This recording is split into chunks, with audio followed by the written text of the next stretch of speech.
పిలిచాడు. తననెవరో పిలుస్తున్నారని అనిపించి తల తిప్పి చూసింది. మోహన్ ఆటోలో నుంచి తొంగి చూస్తున్నాడు.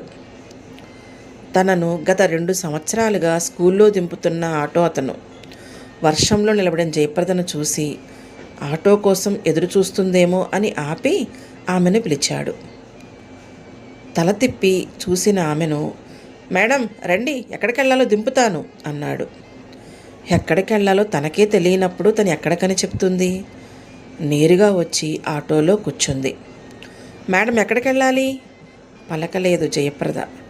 2 సంవత్సరాలుగా తనకు తెలుసు జయప్రద మేడం ఎందుకు ఇలా ఉంది, ఉలుకు పలుకు లేకుండా. చేతిలో పెట్టి ఉంది అంటే ఏదో ఊరికి బయలుదేరినట్టు ఉంది.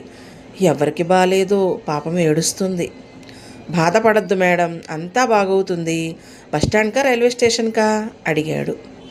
ఏమీ సమాధానం చెప్పలేక కళ్ళు తుడుచుకుంది. మేడం బస్టాండ్కి పోదామా అన్నాడు. సరే, ఆ ఒక్క మాట నోటి నుంచి వచ్చింది. పాపం ఈ మేడంకు ఎప్పుడూ బరువు బాధ్యతలే. ఏం జరిగిందో ఏమో, ఎప్పుడూ ఇలా లేదు. నోరారా పలకరించే జయప్రద మేడం నోరు తెరిచి మాట్లాడటం లేదు. రోజు తన ఆటో ఎక్కగానే మోహన్ ఏంటి విశేషాలు అని అడిగేది. తన ముఖ కవళికలను బట్టి తన పరిస్థితి అర్థం చేసుకునేది. వీలైతే సాయం చేసేది. చాలా మంచి మనసున్న మనిషి. ఏం సమస్య వచ్చిందో, అడగాలంటే ఏమనుకుంటుందో, అసలు మాట్లాడే మూడు ఉన్నట్లు లేదు. అనుకుంటూ ఉండగానే బస్టాండ్ వచ్చేసింది. మేడం బస్టాండ్ వచ్చింది. ఉలిక్కి పడినట్లు చూసింది జయప్రద. పెట్టపట్టుకొని దిగింది. వాన కురుస్తూనే ఉంది. డబ్బులు ఇవ్వటానికి అలవాటు ప్రకారం బ్యాగ్ కోసం భుజం తడుక్కుంది. భుజం ఖాళీగా ఉంది.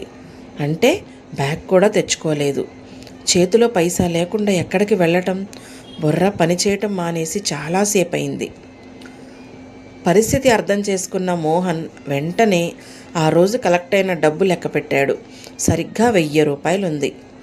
తనకెన్నోసార్లు అవసరం అంటే సాయం చేసింది. బ్యాగ్ మర్చిపోయినట్లుంది. ఊరిపోయి చేరే వరకు 1000 సరిపోతుందిలే, తిరిగొచ్చిన తర్వాత ఎలాగూ ఇస్తుందిలే అని. మేడం డబ్బు గురించి ఆలోచించకండి. మీరు ఎన్నోసార్లు నాకు సహాయం చేశారు. ఇప్పుడు మీకు సహాయం చేసే అవకాశం నాకు ఇవ్వండి అని ఆమెకు 1000 రూపాయలు ఇచ్చాడు. వద్దు మోహన్ అనకుండా తీసుకుంది. మోహన్ ఆమె ప్రవర్తనకు చాలా ఆశ్చర్యపోయాడు.